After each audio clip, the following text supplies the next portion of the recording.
January 31, 1945. Clark Air Base, Luzon, Philippines. Major Frank T. McCoy's hands trembled slightly as he photographed the aircraft before him.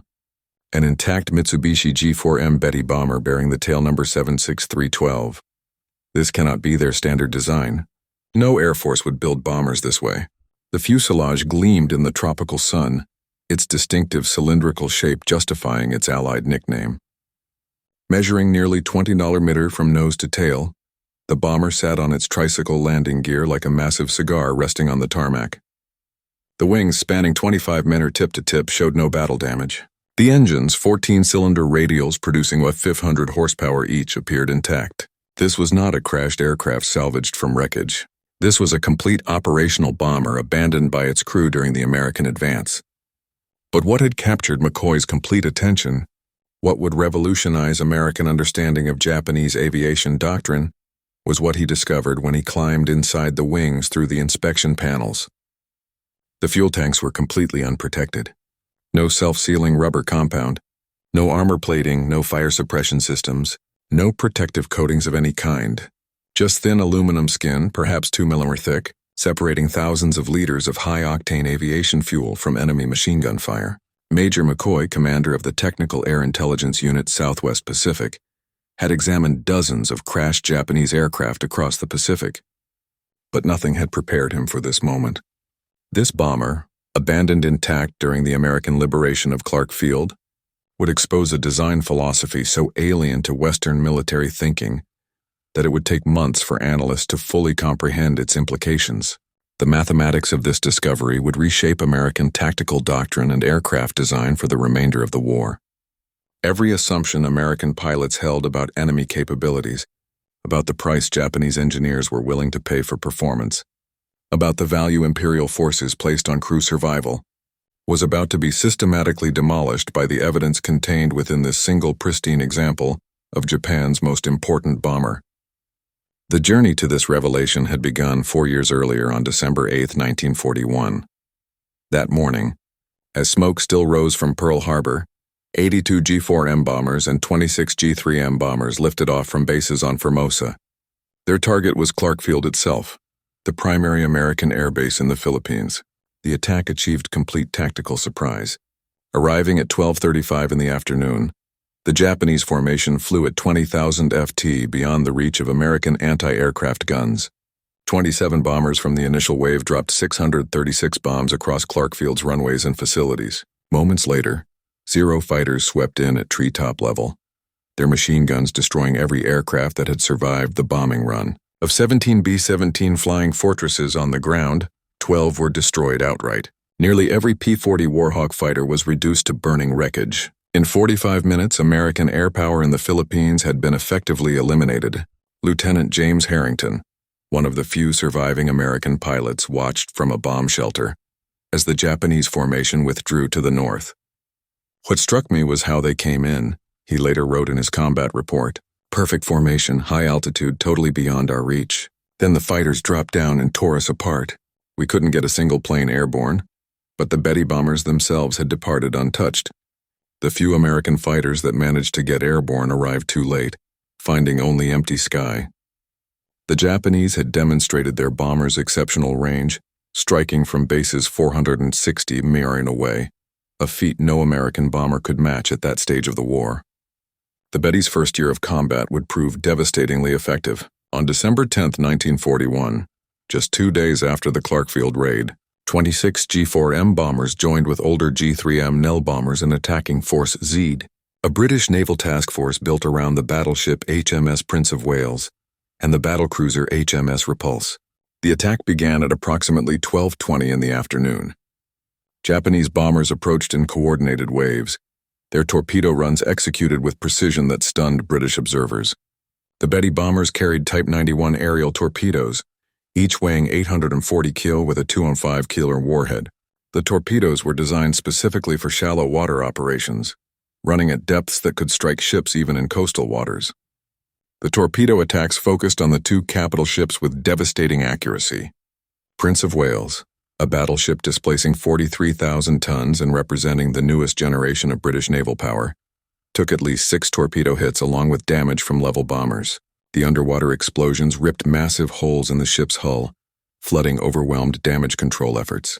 The battleship began listing severely. Repulse, a battlecruiser built during World War I but modernized in the 1930s, absorbed at least 4 torpedo hits while attempting to evade the attacking aircraft. The ship's anti-aircraft fire claimed several Japanese aircraft, but could not prevent the coordinated torpedo runs from finding their targets. The cumulative damage proved fatal. Both capital ships capsized and sank within hours of the attack. Prince of Wales went down at approximately 1320 hours. Repulse followed at approximately 1333 hours. 841 British sailors died. The survivors were rescued by escorting destroyers. The engagement lasted less than 2 hours from first contact to final sinking. For the first time in naval history, capital ships actively defending themselves had been sunk solely by air power while in the open sea. The G4M Betty bomber had achieved what naval theorists had debated for decades. British naval superiority in Asian waters had been shattered in 90 minutes. Across the Pacific theater through early 1942, American and Allied pilots encountered Betty bombers in every major engagement. The aircraft seemed to operate with impunity, striking targets at ranges that defied conventional understanding. They hit Darwin, Australia from bases 1,500 meters away, demonstrating reach that exceeded any Allied bomber's capability. They attacked Port Moresby from airfields across New Guinea's mountain ranges, maintaining pressure on Allied positions throughout the Southwest Pacific. They struck Guadalcanal from Rabaul, a distance exceeding 600 mirror, projecting Japanese air power across vast ocean expanses. The Betty's operational range gave Japanese forces strategic flexibility that Allied commanders struggled to counter. American fighters based at forward positions lacked the range to intercept Betty bombers departing from distant bases. Allied airfields came under attack from Japanese bases that were themselves beyond Allied striking range. The asymmetry in bomber capability meant that Japanese forces could attack at will, while Allied forces struggled to retaliate effectively. This advantage persisted through the first 6 months of the war. Betty bombers participated in virtually every Japanese offensive operation across the Pacific and Southeast Asia. They struck targets in the Philippines, Malaya, Netherlands, East Indies, New Guinea, and the Solomon Islands. They supported naval operations throughout the theater. They performed reconnaissance missions that exceeded the range of any Allied aircraft. The Betty became the symbol of Japanese air power's reach and effectiveness. But the advantage depended entirely on limited Allied fighter opposition. When Betty formations could strike without interception, when they could approach targets at high altitude beyond anti-aircraft range, when they could deliver weapons and depart before fighters arrived, the aircraft was devastatingly effective. These conditions characterized operations during the first half of 1942, when Allied air strength remained limited and dispersed. But by mid-1942, the tactical picture began to change. As American fighter strength increased, as Wildcats gave way to more capable Hellcats and Corsairs, as pilot training improved and tactical doctrine evolved, Betty crews began reporting disturbing losses. The shift became undeniable on August 8, 1942. 23 G4M bombers from the 4th Air Group departed Rabaul to attack American positions at Guadalcanal. American fighters intercepted the formation over Tsavo Island. In the engagement that followed, 18 of the 23 Betty bombers were shot down. Approximately 120 aviators died in what would become the single worst G4M loss during the entire campaign. Fighter pilots reported the same observation across every engagement. The Betty exploded into flames with minimal hits. 2 or 3 rounds anywhere along the fuselage or wings produced catastrophic results. The aircraft earned grim nicknames that spread rapidly through American squadrons. Flying Cigar, One-Shot Lighter, Flying Zippo, all references to the Betty's terrifying tendency to bloom into fire from battle damage. By October 1942, when Lieutenant Commander John Thomas Blackburn arrived at Guadalcanal commanding VF-17 flying F-4U Corsairs, the Betty's reputation had transformed completely. First time we caught a Betty formation, we couldn't believe how easy they went down. Blackburn later reported, hit them anywhere along the fuselage or wings and they'd explode. We actively hunted them, recognizing them as among the most vulnerable targets in Pacific skies. But the true extent of the Betty's vulnerability, the engineering decisions that made such catastrophic losses inevitable, would not be fully understood until American forces began capturing intact examples for detailed examination. The first significant intelligence breakthrough came in November 1942, when Australian forces overran Japanese airfields at Buna in Papua New Guinea. Among the abandoned aircraft, technical air intelligence units discovered Betty bombers with varying levels of damage. Initial examinations confirmed what pilots had reported. The fuel tanks had no protection whatsoever. Aeronautical engineers, with the Allied Technical Air Intelligence Unit Southwest Pacific, conducted the first detailed analysis. The wing access panels revealed fuel cells with no protective measures, thin aluminum construction, no rubber sealant layer, no protective coating, no fire suppression systems. Multiple Betty bombers examined at Buna showed identical characteristics. This was not battle damage or field modification. This was standard Japanese design.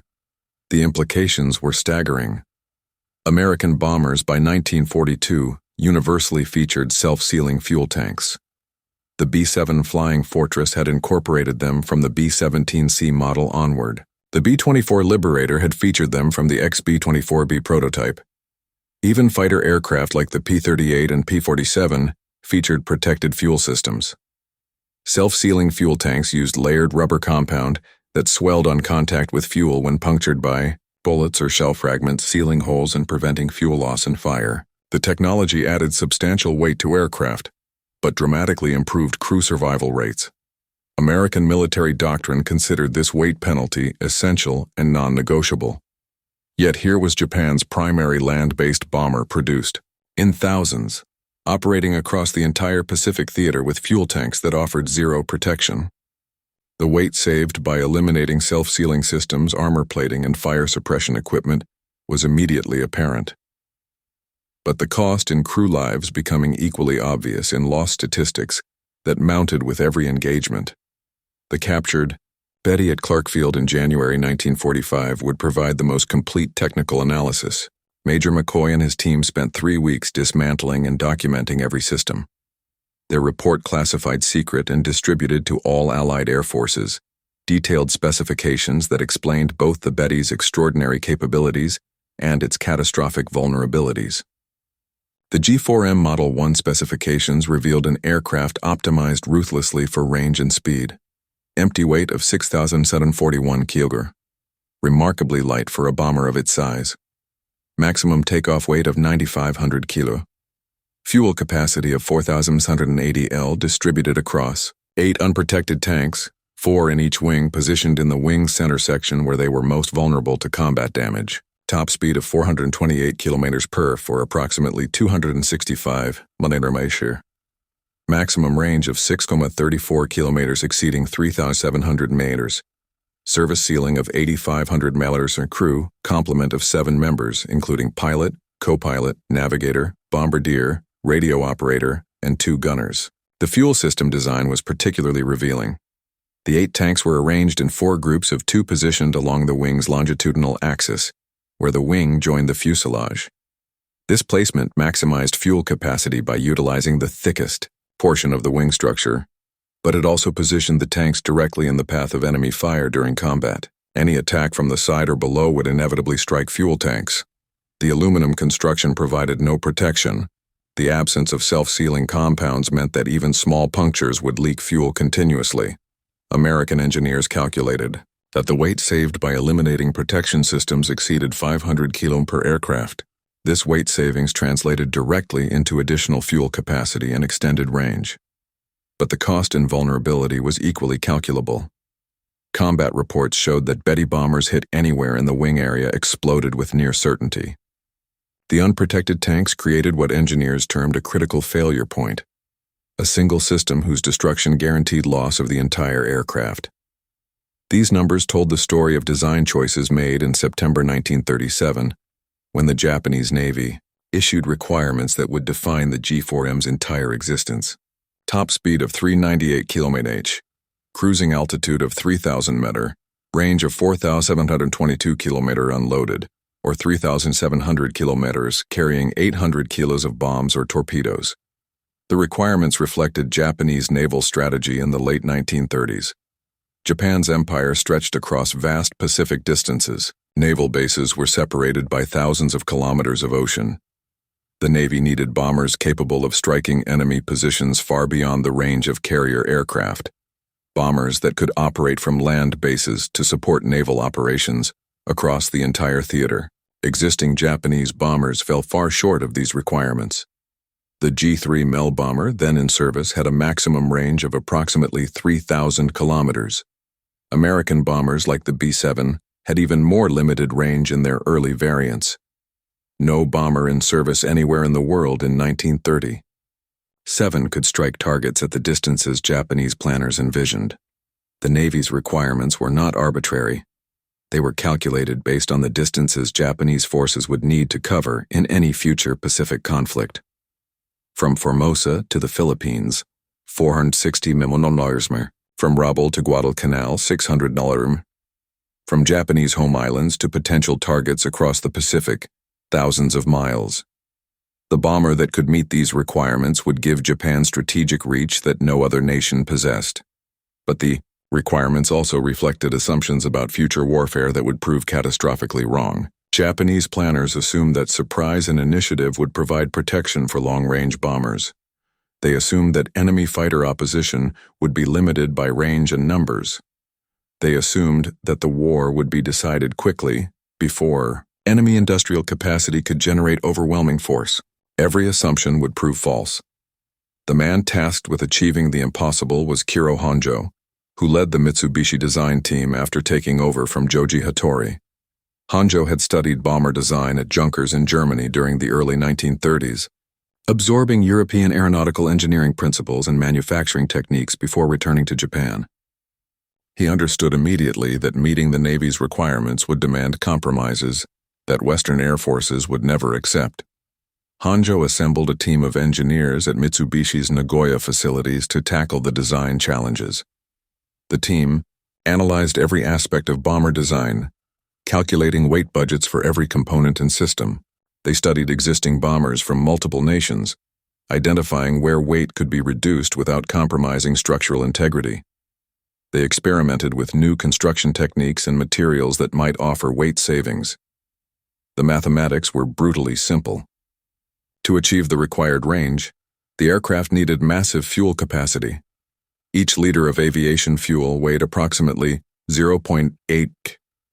4,780 L of fuel meant approximately 3,800 kg of fuel weight at full load. To achieve the required speed with this fuel load, the aircraft needed minimal weight. Every kilogram added to the empty weight reduced either range or payload capacity. These two requirements existed in direct opposition. Fuel was heavy. Protection systems were heavy.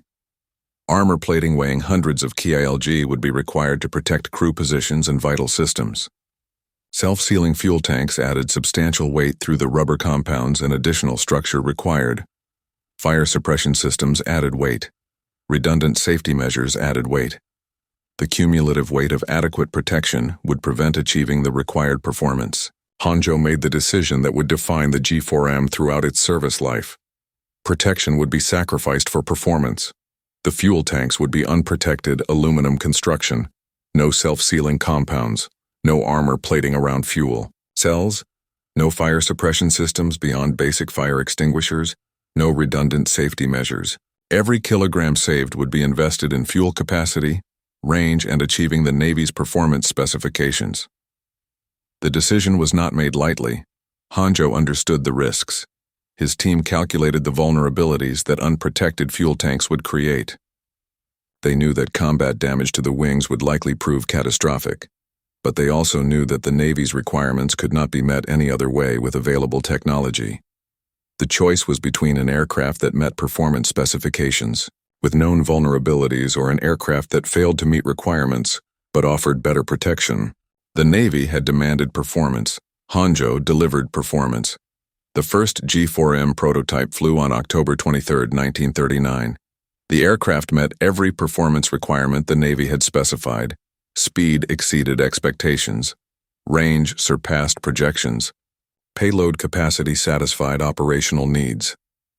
The bomber entered production as the Navy Type 1 attack bomber with Mitsubishi, building the aircraft at plants in Nagoya. Initial production models designated G4M Model 1 began reaching operational units in April 1941. By December 1941, approximately 180 G4Ms were in service with the Japanese Navy. These aircraft would form the backbone of Japanese land-based air power throughout the Pacific War. The Betty's combat debut at Clark Field and against Force C demonstrated the wisdom of Honjo's design priorities in the specific conditions of early 1942.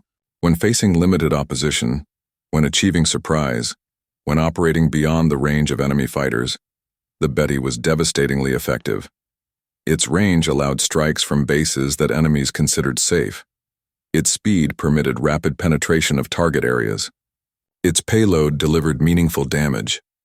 But these advantages depended entirely on the assumption that Betty formations would face minimal opposition.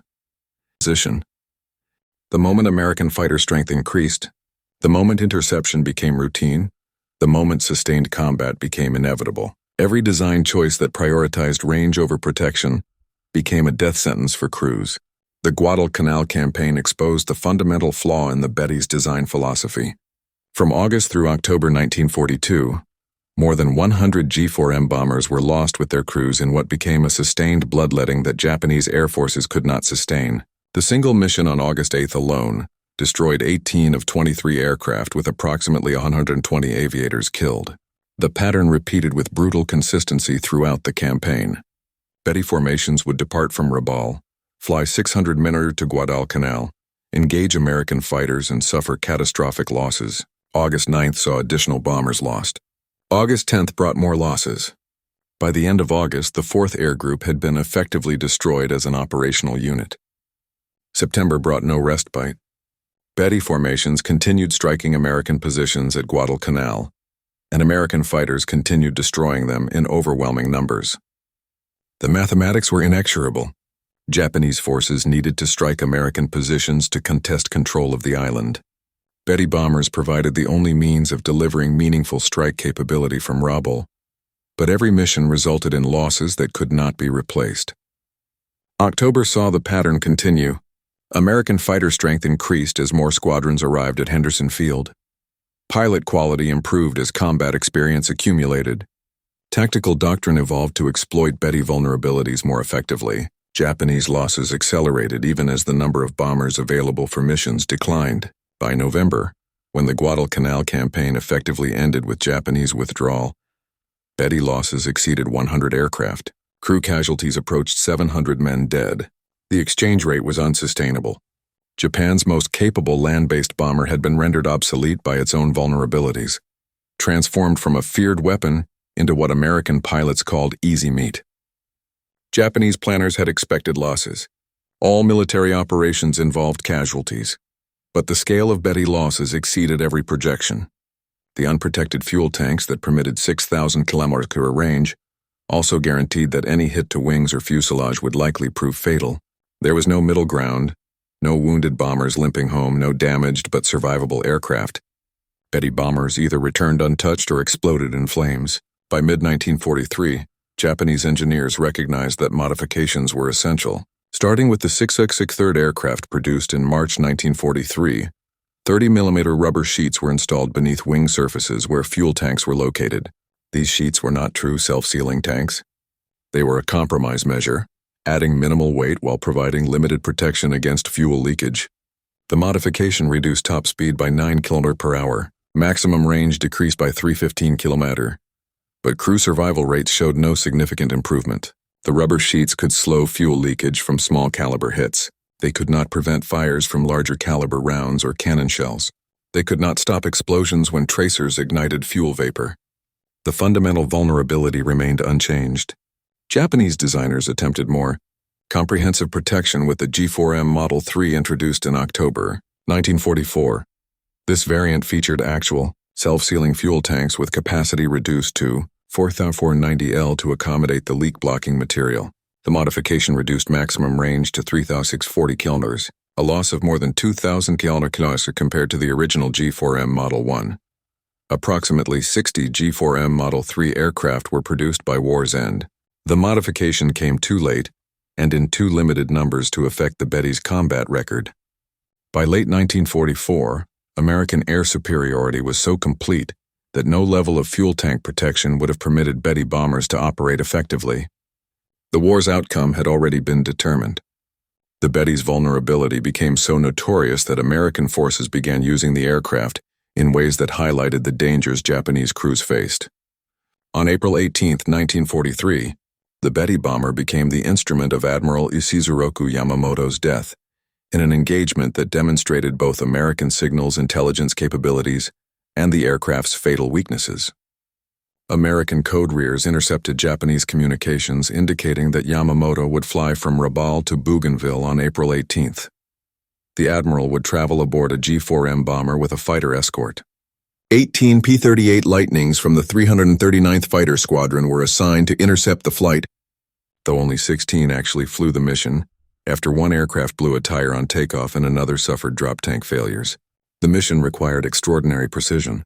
The P-38s would fly over 400 meters at wave-top height to avoid radar detection, navigate across open ocean without landmarks, and arrive at exactly the calculated intercept point at exactly the calculated time. Any error in navigation, any deviation in timing would result in mission failure.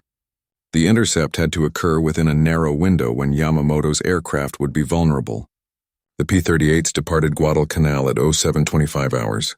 They flew at 50 ft above the ocean for over 400 meters, maintaining strict radio silence. Navigation was by dead reckoning and timing.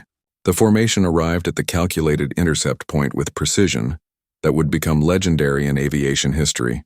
At 09:34 hours, exactly on schedule and exactly 1 minute ahead of the calculated intercept time, the P-38 spotted Yamamoto's formation. Two Betty bombers flying at low altitude with 6 fighters as escort, Captain Thomas Lanier and First Lieutenant Rex Barber, broke from the formation to engage the bombers while other P-38s held off the Zero fighters.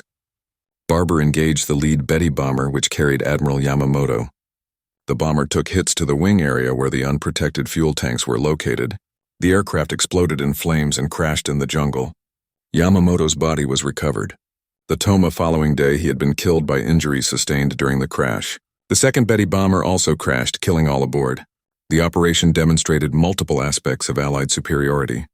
American signals intelligence had intercepted and decoded Japanese communications. American planning had calculated intercept timing with 1-minute precision over 400 millimeters of ocean. American fighters had executed the mission flawlessly, despite extraordinary navigation challenges. And the Betty bomber's vulnerabilities had guaranteed that successful interception would be fatal. There was no possibility of Yamamoto's bomber surviving once it came under attack. The unprotected fuel tanks ensured that any damage would be catastrophic. The Betty's vulnerability reached its most dramatic demonstration on March 21, 1945. 18 G4M bombers took off from Koya Air Base, each carrying an MXY-7 Oker rocket bomb beneath its fuselage. The Oker was a piloted rocket-powered aircraft with a 1-200 kg warhead, designed for kamikaze attacks against American ships. The mission required the Betty bombers to fly within 20 kilometers of their targets before releasing the Oker aircraft. The Oker pilot would then ignite the rocket motor and dive at speeds exceeding 650 km/h toward American ships. The warhead's 1-200 kilos of explosives would destroy any vessel it struck, but the mission depended entirely on the Betty bombers surviving long enough to reach release range. The formation departed Kanoya at approximately 14:30 hours. The 18 G4M bombers flew in tight formation with fighter escort heading toward American naval forces off Okinawa. Each bomber carried an Oker weapon beneath its fuselage, adding substantial weight and drag that reduced speed and maneuverability. The bombers were even more vulnerable than usual, unable to evade or maneuver effectively while carrying the Oker loads. American radar detected the formation at approximately 100 mile distance. F-6F Hellcat fighters from USS Hornet were scrambled to intercept. The Hellcats reached the Japanese formation well before it approached release range for the Oker weapons. In the engagement that followed, American fighters systematically destroyed the entire formation. The Betty bombers, already vulnerable under normal circumstances, proved completely helpless while carrying Oker weapons. The additional weight prevented evasive maneuvers. The external weapon created drag that reduced speed. The unprotected fuel tanks guaranteed that any hit would be fatal. One by one, the bombers exploded and fell into the ocean. Not a single Betty bomber survived to reach release range. Not a single Ochre weapon was launched against American ships. 137 bomber crew members and 15 Ochre pilots died in the attack. The mission represented the ultimate expression of the Betty's fundamental flaw. An aircraft designed to deliver weapons to distant targets could not survive to deliver those weapons when facing prepared opposition.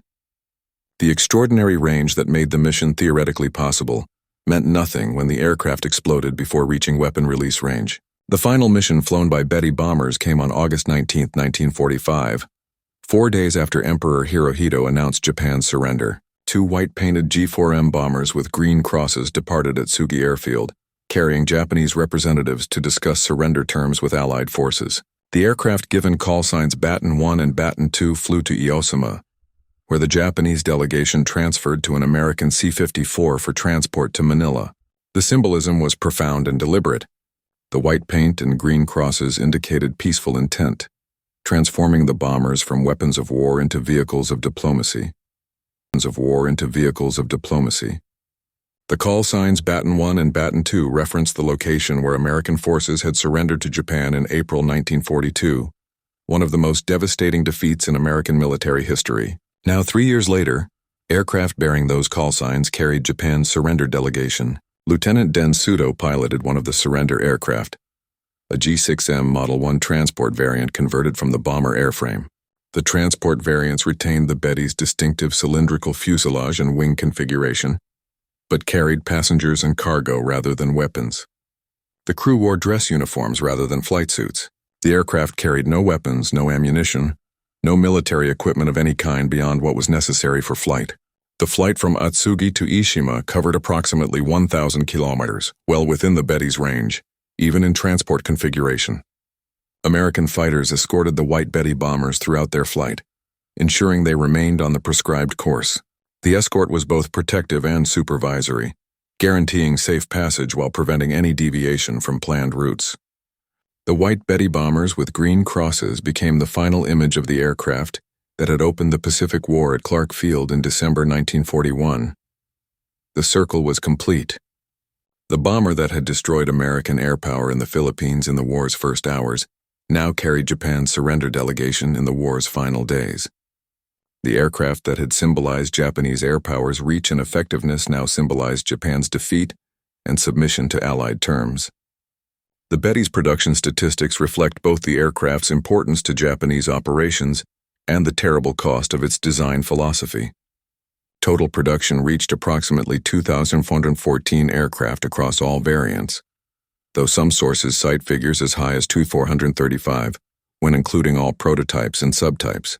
The variation in total numbers reflects different methods of counting prototypes, subtypes, and transport variants. The G4M Model 1 comprised approximately 1,172 aircraft produced from 1941 through early 1943. This variant featured the original unprotected fuel tank design with capacity of 4,180 L. Top speed reached 428 km per hour. Maximum range of 6,034 km made it the longest ranged bomber in service anywhere in the world. But the complete absence of protection systems made it catastrophically vulnerable once American fighter strength increased. The G4M Model 2, with increased fuel capacity and slightly higher speed, accounted for approximately 1,142 examples produced from 1943 through 1945. This variant increased fuel capacity to 6,490 L, extending maximum range even further. Top speed increased slightly to 437 km/h, but the Model 2 retained the fundamental vulnerability of unprotected fuel tanks. The modifications improved performance without addressing survivability. The G4M Model 3, designated Model 34, represented the only variant with actual self-sealing fuel tanks. Production began in October 1944. But only 60 to 91 aircraft were completed by war's end, depending on source. The self-sealing tanks reduced fuel capacity to 4,490 L to accommodate the leak-blocking material. Maximum range decreased to 3,640 kilometers, a loss of more than 2,000 kilometers compared to the Model 1. The modification came too late and in too limited numbers to affect combat outcomes. The G6M transport variant converted from bomber airframes added another 30 aircraft. These transport versions carried passengers and cargo, rather than weapons serving in liaison and communications roles. The G6M Model 1, used for one of the surrender aircraft in August 1945, represented this variant. Production continued through August 1945, with final aircraft completed just days before Japan's surrender. Mitsubishi factories produced Betty bombers at peak rates of approximately 100 aircraft per month during 1943. Production decreased in 1944 and 1945 as Allied bombing disrupted Japanese industry and as resources were diverted to fighter production for homeland defense. These production numbers made the Betty one of Japan's most numerous bombers, exceeded only by some fighter types in total production.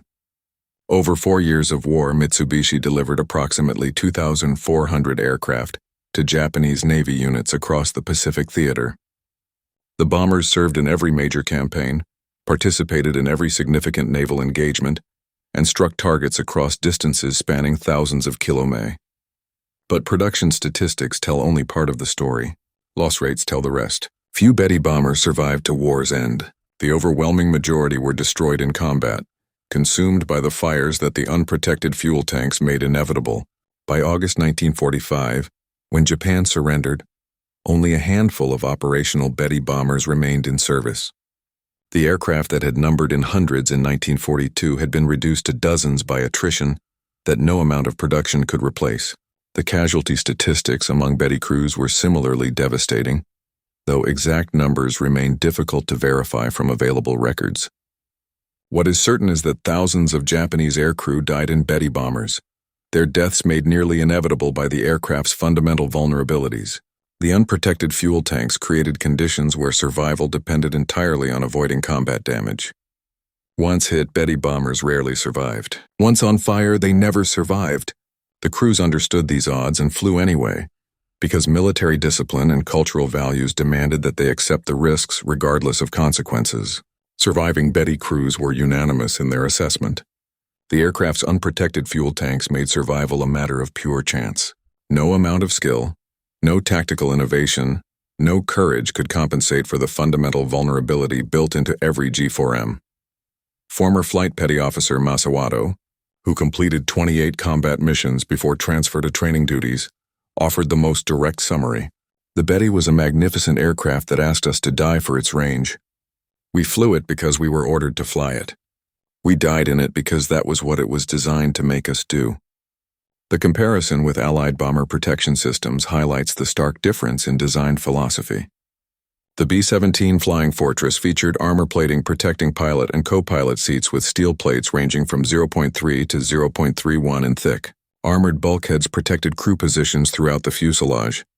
The Bombardier position featured armored glass. Waist gunner positions included protective shields. Self-sealing fuel tanks were standard from the B-17C model onward. Introduced in 1941, the B-25 Mitchell incorporated similar comprehensive protection. Pilot and co-pilot seats featured armor backing. Fuel tanks included self-sealing compounds from early production. The B-25's empty weight of approximately 9,100 kilos reflected the substantial weight penalty of protection systems, roughly 2,000 kilos heavier than the Betty. Despite similar size and role, the weight penalty for Allied protection systems was substantial and accepted as necessary. American studies during the war demonstrated the effectiveness of crew protection measures with statistical precision. Body armor reduced thoracic wound fatalities from 36% to 8%, a reduction of more than 75% in deaths from chest wounds. Self-sealing fuel tanks reduced fire-related casualties by similar margins.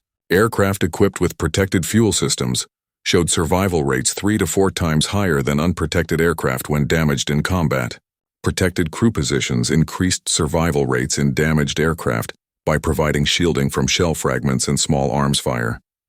Armored glass prevented pilot casualties from head-on attacks.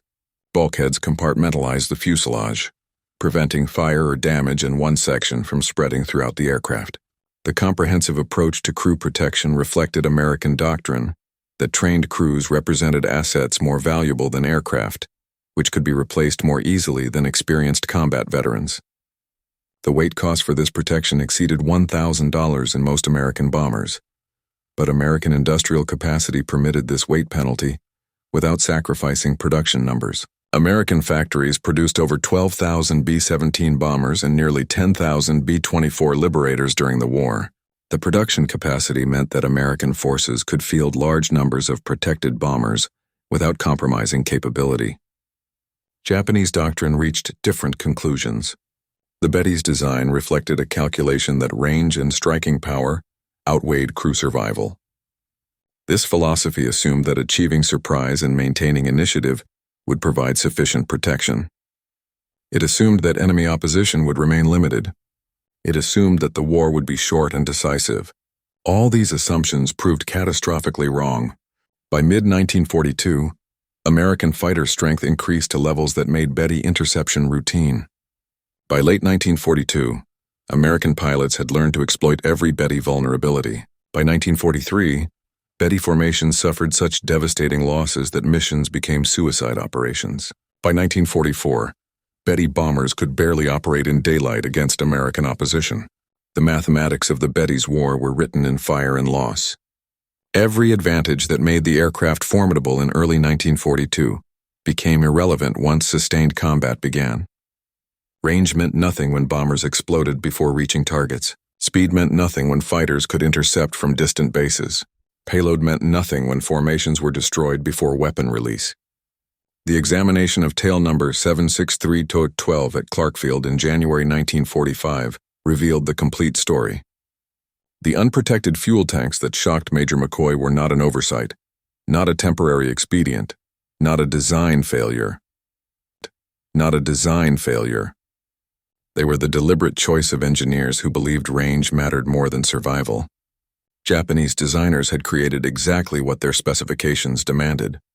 An aircraft with extraordinary range and speed, built with minimal weight, optimized for the mission requirements they received. The tanks were unprotected because protection would have prevented achieving the required performance. The decision made perfect sense within the constraints of 1937 technology and 1937 assumptions about future warfare.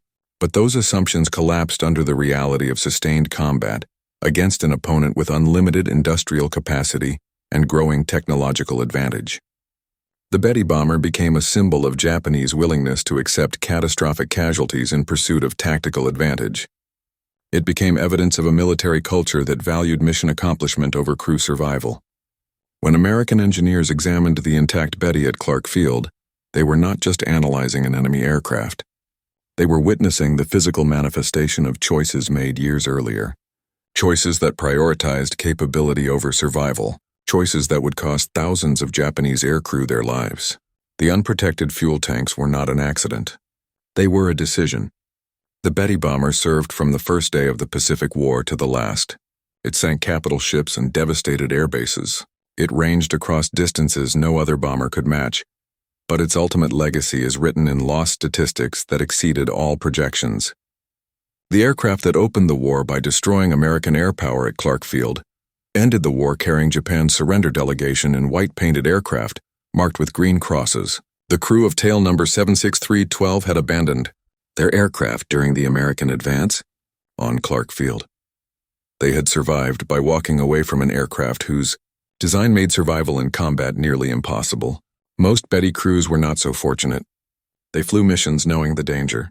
They climbed into unprotected bombers and crossed vast Pacific distances, and they died in overwhelming numbers consumed by fires that the aircraft's design made inevitable. The Betty bomber's story is ultimately about the price of capability without protection. It demonstrates that performance alone cannot guarantee success when that performance is purchased at the cost of crew survival. The extraordinary range of 6,000 km meant nothing when aircraft could not survive the final 100 km to target. The impressive speed of 428 km per hour provided no advantage when American fighters could intercept from distant bases with warning from radar systems. The payload capacity of 1 ton became irrelevant when formations were destroyed before weapon release. Most importantly, the Betty reveals that military technology divorced from realistic assessment of combat conditions produces weapons that kill their own crews as efficiently as they strike enemy targets. The assumptions underlying the Betty's design Assumptions about limited opposition and short warfare duration proved catastrophically wrong within months of the Pacific War's start. By the time these assumptions were proven false, thousands of Betty bombers were already in service or production, and Japanese industry lacked the capacity to replace them with better protected designs. Japanese designers understood the risks when they made their choices in 1937 and 38. They calculated the weight penalties. They knew the vulnerabilities. They accepted the trade-offs because they believed the performance advantages would prove decisive. They were wrong. And thousands of men paid the price for that miscalculation with their lives.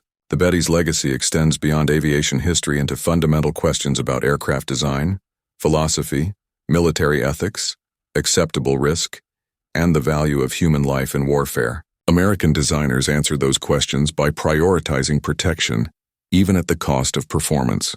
Japanese designers answered differently. It stands as evidence of what happens when capability is prioritized over survivability, when range is purchased with crew lives, when performance requirements override protection considerations. The thousands of burning Betty bombers across the Pacific sky marked the consequences of that philosophical difference, revealing the fundamental difference between how different nations approached warfare in the Pacific. American forces designed aircraft to bring crews home. Japanese forces designed aircraft to reach targets regardless of cost. In the end, the nation that valued crew survival built an air force that could sustain operations indefinitely. The nation that accepted catastrophic casualties for performance advantages built an air force that destroyed itself through attrition. The examination of tail number 763-12 at Clark Field provided the final proof of what Allied forces had suspected for years.